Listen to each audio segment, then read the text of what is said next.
সাভারে ব্যবসায়ীর কাছ থেকে কোটি টাকা চাঁদা দাবি না দেওয়ায় প্রাণনাশের হুমকি ও বাড়িতে হামলার অভিযোগ। তথ্য ভিডিও চিত্রে আমাদের ঢাকা জেলা প্রতিনিধি আতিক বাঙ্গালী। ঢাকার সাভারে এক ব্যক্তির বাড়িতে হামলা, চাঁদাবাজি ও প্রাণনাশের হুমকির অভিযোগ উঠেছে স্থানীয় কয়েকজনের বিরুদ্ধে। এ ঘটনায় ভুক্তভোগী সাভার মডেল থানায় একটি লিখিত অভিযোগ দায়ের করেছেন। অভিযোগ সূত্রে জানা গেছে, ভুক্তভোগী মোহাম্মদ নুরুজ্জামান, বয়স ৩২, পিতা মোহাম্মদ আবু হানিফ সাভার মডেল থানাধীন ভবানীপুর এলাকার বাসিন্দা।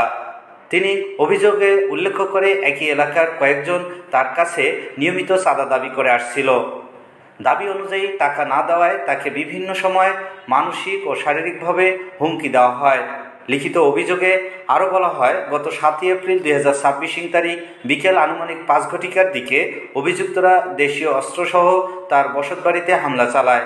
এ সময় তারা তাকে ও তার পরিবারের সদস্যদের মারধর করার চেষ্টা করে এবং প্রাণনাশের হুমকি দেয়। এতে এলাকায় আতঙ্ক ছড়িয়ে পড়ে। ভুক্তভোগীদের দাবি, অভিযুক্তরা দীর্ঘদিন ধরে এলাকায় সন্ত্রাসী কার্যক্রম ও চাঁদাবাজির সঙ্গে জড়িত। তিনি নিজের ও পরিবারের নিরাপত্তা নিয়ে শঙ্কা প্রকাশ করেছেন এবং দ্রুত আইনি ব্যবস্থা গ্রহণের দাবি জানিয়েছেন। ৫টা বাজে আমার বাড়ির বাহিরে অনেক শব্দ শুনতে পাই। এই শব্দ শুনতে পাইলে আমি ঘুম থেকে উঠা আমার বারান্দায় আসি। আইসা দেখি ওরা খুব হাউকাউ করতেছে। ওরা অস্ত্র নিয়ে। তাদের নাম কি? ওই রাশের ওর কাছে অস্ত্র ছিল। ওই আমার ভিডিও ফুটেজ আছে, দেখবেন বারবার সে অস্ত্র।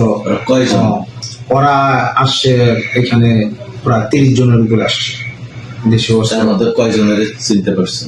আমি তো চিনছি সবাইকে, মোটামুটি অনেক লোকের চিনছি। রাশের আসছিল, সোহেল আসছিল, টুটুল আসছিল। তারপর এই অস্ত্র এই করছে রাশের পিতার মুমতাজউদ্দিন, এবারে খেলে সোহেলের ভাই রাশেদ।